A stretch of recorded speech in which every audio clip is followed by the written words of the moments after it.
하나님이 묻습니다. 내 손에 있는 것이 무엇이냐? 예수님이 묻습니다. 내가 네게 무엇하여 주기를 원하느냐? 이 질문은 도와주겠다는 의지이고 능력입니다. 이것이 무엇입니까? 이건 어떻게 하는 겁니까? 내가 하는 이 일은 맞습니까? 이 질문은 배우겠다는 의지입니다. 나는 누구인가? 왜 나는 이렇게 살아야 하는가? 다르게 살 수는 없을까? 진정 내가 원하는 것은 무엇인가? 질문이 있으면 대답이 있습니다. 그 사람은 보다 가치 있는 인생을 살게 됩니다. 오늘 본문은 창조주 하나님과 그가 만드신 첫 번째 사람인 아담과 하와의 첫 번째 대화입니다. 대화는 질문하고 대답하는 것으로 되어 있습니다. 지금까지는 하나님의 일방적인 명령, 말씀만 있었습니다. 복을 주노라, 번성하라, 세상을 다스리라, 먹을거리를 주노라, 선악을 알게 하는 나무의 열매를 먹지 마라, 먹는 날에는 반드시 죽으리라, 아내와 합하여 둘이 한 몸을 이룰지라. 하나님은 아담과 하와에게 필요한 모든 것을 주셨습니다. 아담에게 필요한 것이 무엇이냐고 묻지 않았습니다. 아담도 하나님께 묻지 않았습니다. 그럴 필요가 없는 완전한 상태였습니다.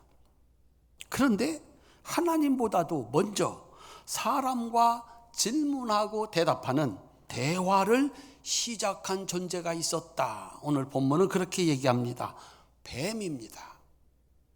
뱀은 하나님이 지으신 들짐승 중에 가장 지혜로운 존재였다고 소개합니다. 문제는 이 뱀은 성경의 마지막 요한계시록에 가면 마귀입니다. 요한복음에서는 거짓말쟁이요 거짓의 아비입니다. 거짓말쟁이, 거짓의 아버지, 거짓의 영 마귀가 지혜의 왕인 뱀의 가면을 쓰고 찾아와서 질문을 던진 겁니다. 드디어 인간이 그 누군가 대화를 하게 된 것입니다. 그런데 이 대화가 인간의 운명을 바꾸었습니다. 질문하고 대답하는 이 힘이 얼마나 큰지 다시 한번 생각을 하게 됩니다. 이제 이 첫 번째 대화를 우리가 함께 들어보도록 하겠습니다. 3장 1절, 뱀이 여자에게 물어 이르되 하나님이 참으로 너희에게 동산 모든 나무의 열매를 먹지 말라 하시더냐? 하와의 대답입니다. 동산 나무의 열매를 우리가 먹을 수 있으나 동산 중앙에 있는 나무의 열매는 하나님 말씀에 너희는 먹지도 말고 만지지도 말라, 너희가 죽을까 하노라 하셨느니라. 하와의 답변에 문제가 있습니다. 원래 하나님의 말씀은 이거였습니다. 창세기 2장 16절 17절입니다. 여호와 하나님이 그 사람에게 명하여 이르되 동산 각종 나무의 열매는 네가 임의로 먹되 선악을 알게 하는 나무의 열매는 먹지 마라. 네가 먹는 날에는 반드시 죽으리라 하시니라. 하와의 대답에는 두 가지가 더해졌습니다. 먹지 말라라고 하는 이 말에 먹지도 말고 만지지도 말라 이렇게 더했습니다. 왜 이 하와는 하나님 말씀에 더했을까요? 하와는 반드시 죽는다라고 하는 이 말에서 죽을까 하노라라고 그 의미의 강도를 뺐습니다. 왜 그랬을까? 왜 더하고 왜 뺐을까? 원래대로 말하지 아니하고 거짓말을 했을까? 진실 그대로가 아닌 조금 더하고 조금 빼는 거짓말이 나에게 이득이 된다고 생각을 한 것입니다. 왜 사람들이 더하고 빼겠습니까? 왜 진실대로 말하지 않고 거짓말을 하겠습니까? 거짓말을 하면 내게 이득이 될 거라고 생각하기 때문에 그렇습니다. 뱀이 그 틈을 놓치지 않고 들어왔습니다. 4절입니다. 뱀이 여자에게 이르되 너희가 결코 죽지 아니하리라. 너희가 그것을 먹는 날에는 너희 눈이 밝아져 하나님과 같이 되어 선악을 알 줄 하나님이 아심이니라. 아담과 하와의 문제가 있었습니다. 둘에게는 대화가 없습니다. 둘은 질문하지 않았습니다. 최소한의 질문, 하나님이 누구신가? 뱀이 누구인가? 하나님 말씀이 옳은가? 뱀의 말이 옳은가? 선악과를 따먹는 게 옳은가? 둘 중 누구도 서로에게 질문하지 않았습니다. 그리고 하나님 아버지에게도 질문하지 않았습니다. 대신 생각을 했습니다. 그리고 행동을 했습니다.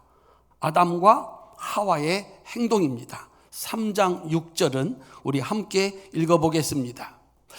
여자가 그 나무를 본즉 먹음직도 하고 보함직도 하고 지혜롭게 할 만큼 탐스럽기도 한 나무인지라 여자가 그 열매를 따먹고 자기와 함께 있는 남편에게도 주매 그도 먹은지라. 의논하지 않았습니다. 먼저 하와가 따먹고 그것을 아담에게 주었더니 그도 먹은지라. 따먹었습니다. 아담과 하와의 행동의 결과입니다. 7절 8절. 이에 그들의 눈이 밝아져 자기들이 벗은 줄을 알고 무화과나무 잎을 엮어 치마로 삼았더라. 그들이 그날 바람이 불 때 동산에 거니시는 여호와 하나님의 소리를 듣고 아담과 그의 아내가 여호와 하나님의 낯을 피하여 동산나무 사이에 숨은지라. 마귀의 말은 거짓말이었습니다. 그걸 선악과를 따 먹으면 하나님과 같이 된다고 하는 말은 거짓말이었습니다. 하나님과 같은 능력자가 된다는 말은 거짓말이었습니다. 선악을 구분할 줄 알게 된다는 것도 거짓말이었습니다. 선악과를 딱 따먹고 나니까 내가 잘못했구나, 내가 벗었구나, 이거 부끄러운 일이구나 라고 하는 것을 알게 되었습니다. 우리 성도님들, 죄를 짓기 전까지, 잘못을 하기 전까지 그렇게 하면 옳을 줄 아는 거예요. 좋을 줄 아는 거죠. 그런데 딱 죄를 짓고 나면 후회가 찾아오고 부끄러움이 찾아옵니다. 이거 잘못했구나, 속임수입니다. 그리고 오늘 본문에 하나님과 아담과 하와의 첫 번째 대화가 나옵니다. 하나님은 분명히 선악을 알게 하는 나무의 열매를 따먹으면 죽으리라 하셨습니다. 하나님 말씀에 의하면 아담이 선악과를 따먹는 순간 죽었어야 합니다. 그런데 죽지 않았습니다. 그로부터 900년쯤 지나서 죽습니다. 죽음과 삶 사이에는 뭐가 있었을까? 그냥 죽는다 했으면 그날 죽어야 되는데 900년을 연장시켰습니다. 그리고 그때서 죽습니다. 인생에 있어서 그 900년의 삶은 어떤 의미가 있을까? 하나님과 사람들의 첫 번째 대화에 그 대답이 있습니다. 한번 따라합시다. 하나님의 질문은 마지막 기회입니다. 역시 대화의 시작은 질문입니다. 하나님이 나타나시면 쏜살같이 나타나던 아담이 보이지 않습니다. 3장 9절. 여호와 하나님이 아담을 부르시며 그에게 이르시되, 따라합시다. 내가 어디 있느냐. 오늘 또 하나님은 이 예배의 자리에서 보이지 않는 분들 이름을 부르십니다. 너 지금 어디에 있느냐. 하나님 앞에 나타나지 않는 사람, 지금 자기가 어디에 있는지 그 장소와 이유를 대야 합니다. 10절, 하나님의 질문에 대한 아담의 대답입니다. 내가 동산에서 하나님의 소리를 듣고 내가 벗었으므로 두려워하여 숨었나이다. 제가 벗은 것을 알고 두려워서 숨었습니다. 11절은 아담의 대답에 대한 하나님의 두 가지 질문입니다. 이르시되, 누가 너의 벗었음을 내게 알렸느냐? 내가 내게 먹지 말라 한 그 나무의 열매를 내가 먹었느냐? 하나님의 질문에 대한 12절 아담의 대답입니다. 12절 함께 읽어보시겠습니다. 아담이 이르되, 하나님이 주셔서 나와 함께 하신 여자 그가 그 나무의 열매를 내가 주므로 내가 먹었나이다. 하나님의 질문은 두 가지였습니다. 그런데 아담의 대답은 한 가지입니다.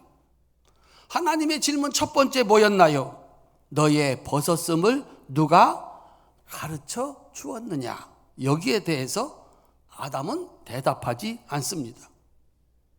두 번째, 내가 먹었느냐? 내가 먹지 말라고 한 그 나무의 열매를 먹었느냐? 질문하십니다. 대답은 뭡니까? 네 하면 되는 겁니다. 한번 따라 합시다. 네. 제가 다 먹었습니다. 그러면 끝나는데 이 단순한 대답을 복잡하게 합니다. 하나님이 내게 주셔서 함께 하신 여자 그가 주어서 먹었습니다.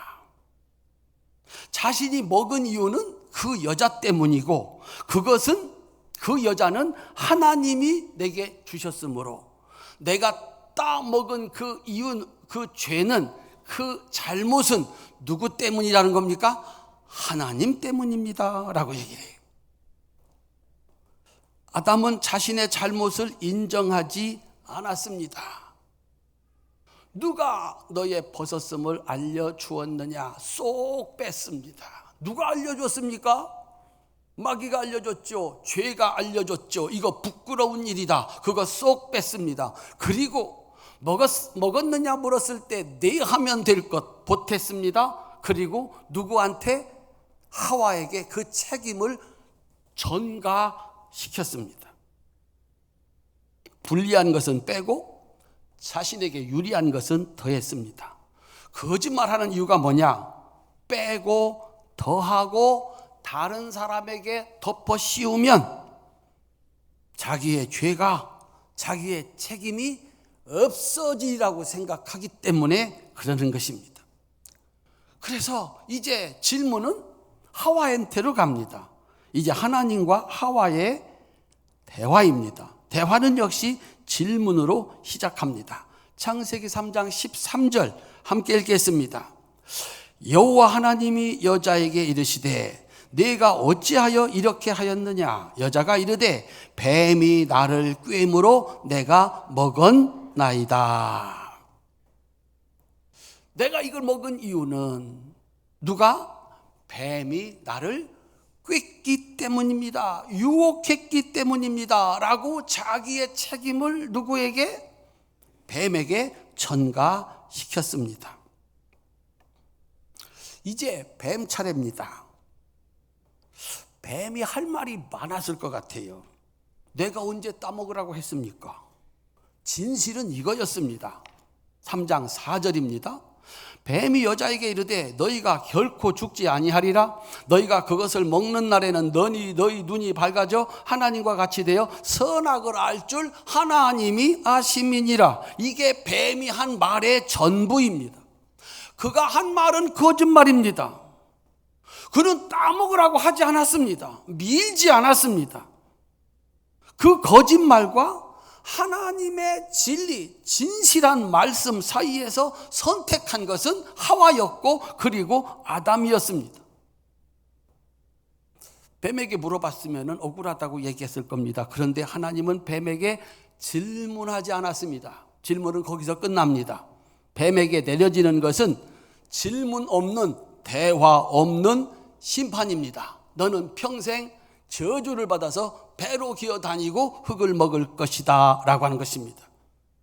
왜 뱀하고는 대화를 안 하셨을까요? 왜 질문하고 그 질문에 대한 대답을 듣지 않았을까요? 질문하고 대화하는 이 대상은 하나님과 사람, 사람과 사람에게만 주어진 특권입니다. 뱀은 대화의 대상이 아닙니다. 뱀은 다스림의 존재입니다.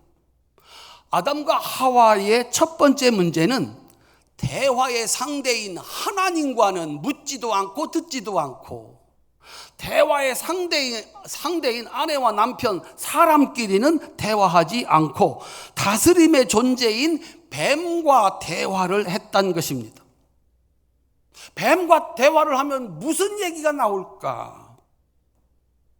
하나님의 영이 없는, 하나님을 생각할 줄 모르는, 하나님의 말씀이 없는 사람과 대화하면 어떤 결과가 올까요?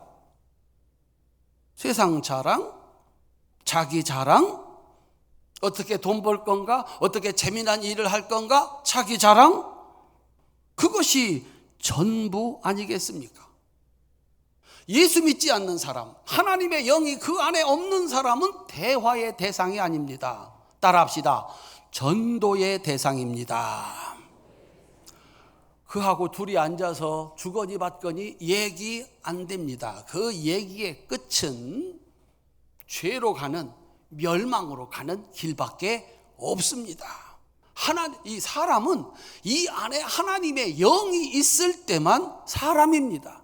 그 영이 없고 육체만 가득하고 세상의 생각만 가득한 사람들을 짐승의 탈을 쓴 인간이다, 그렇게 이야기를 하는 것입니다.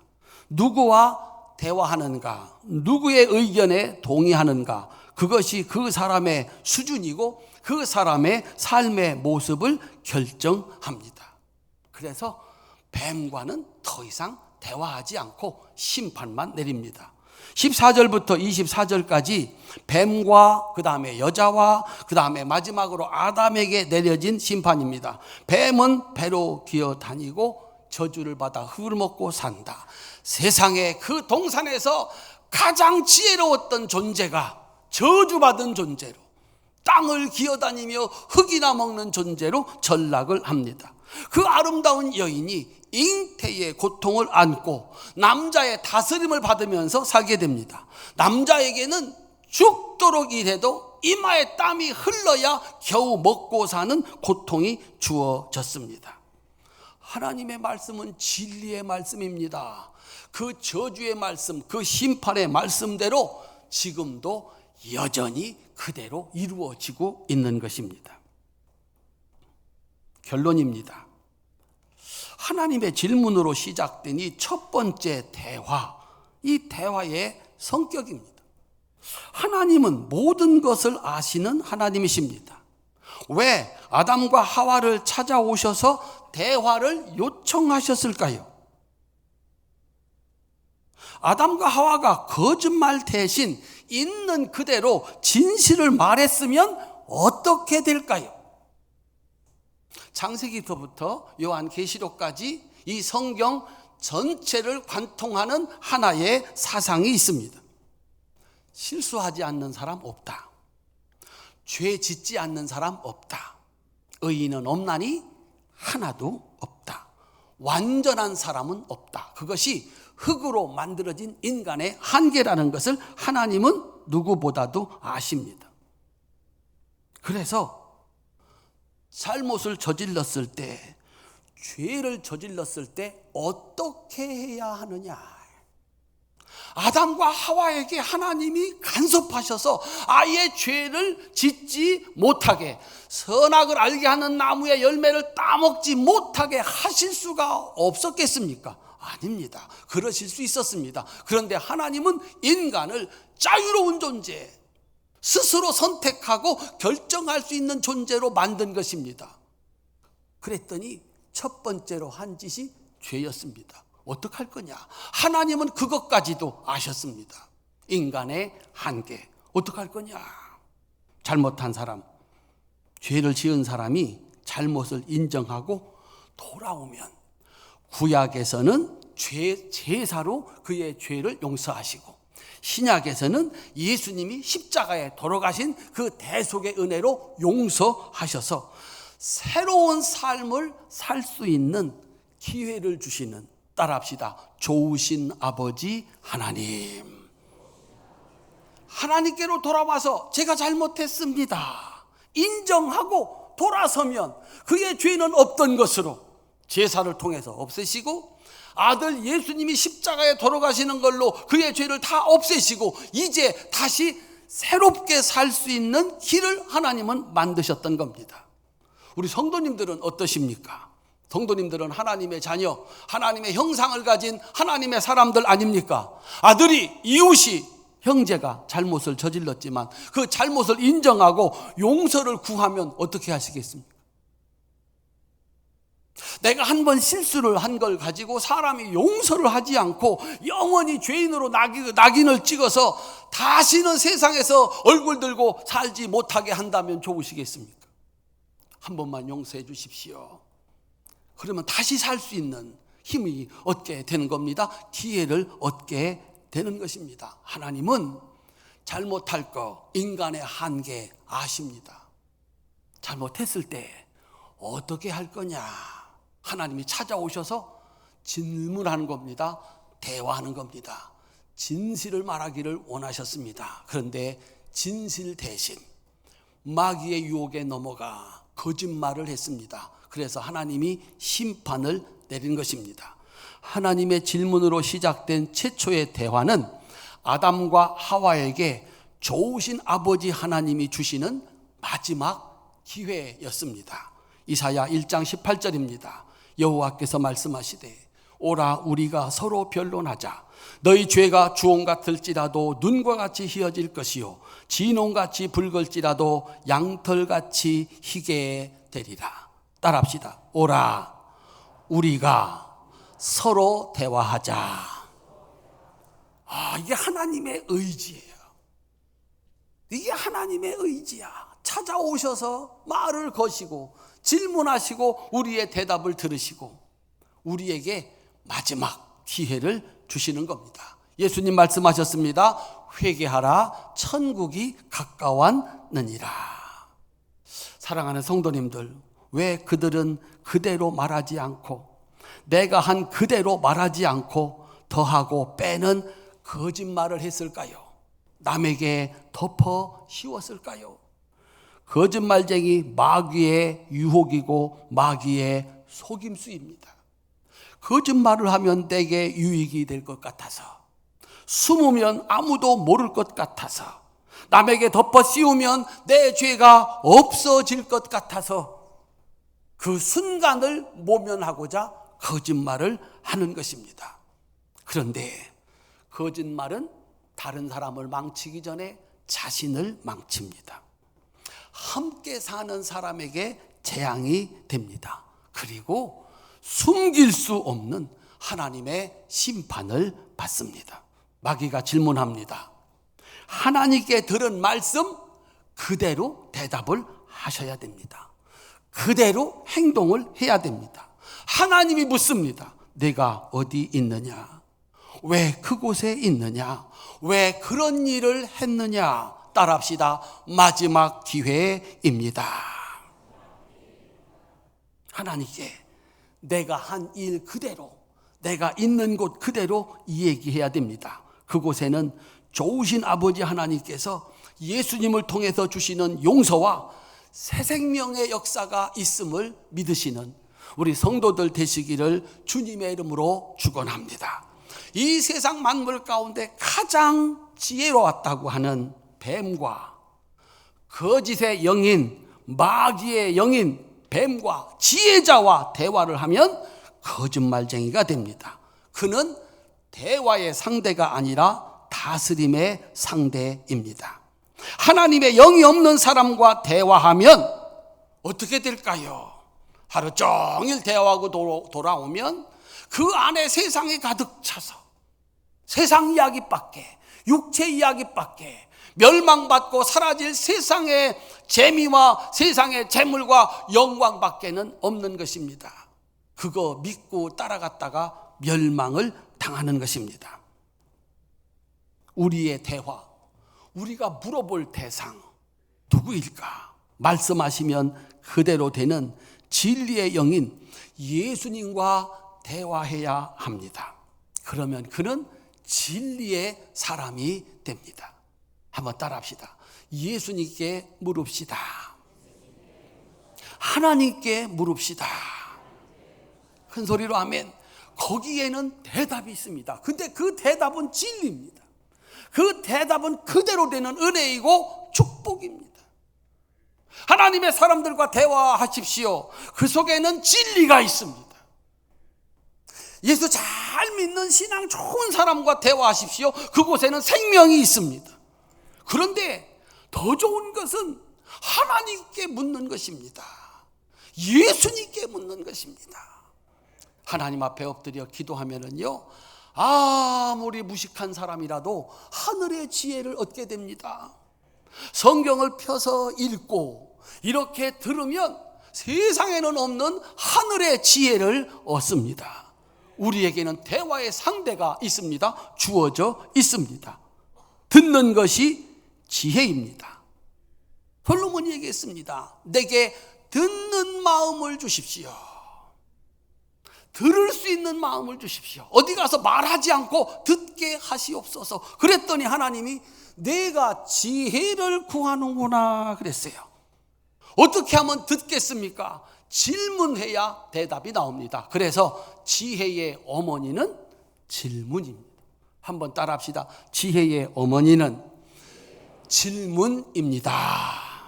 오늘 집에 돌아가셔서 물어보세요. 아이들한테 물어보시고, 함께 사는 이들에게 물어보시고, 친구에게 물어보세요. 그러면은 대답해 줄 거예요. 옆에 있는 분하고 한번 인사하십시다. 내가 예수 믿는데 80점은 되겠지요? 이렇게 한번 물어보시기 바랍니다. 옆에 있는 분하고 한번 물어보세요. 내가 신앙생활 하는데 80점은 되겠지요? 이렇게 한번 물어보세요. 네, 그러면은 이렇게 대답을 하시기를 바랍니다. 솔직히 얘기해도 되겠습니까? 자기들이 100점짜리 신자라고 생각해요. 80점은 될 줄 알아요. 솔직히 한번 말해볼까? 이 몇 점짜리인가? 가서 물어보세요. 내가 남편인데, 내가 아내인데 나 몇 점짜리쯤 될까요? 내가 아무리 그래도 90점은 되겠죠? 그러면 그러실 거예요.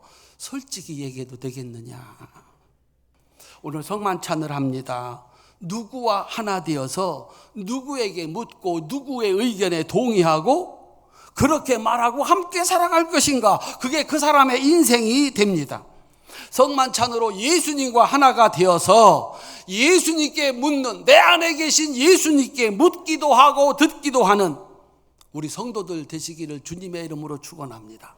예수님은 여러분들에게 가르쳐 줄 겁니다. 여러분은 이 세상에는 없는 지혜자로 살아서 이 세상에는 없는 은혜와 축복 속에 살게 될 줄로 믿으시기를 주님의 이름으로 축원합니다. 우리 성도님들, 하나님이 질문하실 때 거짓말하지 말고 있는 그대로 정직하게 말하면 그곳은 하나님의 은혜가 임하는 마지막 기회, 놓치지 마시기를 주님의 이름으로 축원합니다. 그래서 하나님이 들려주시는 말씀 듣고 그 말씀 붙잡고 사셔서 이 세상의 가장 지혜로운 자로 영광과 존귀가 가득한 인생으로 살 수 있기를 주님의 이름으로 축원합니다.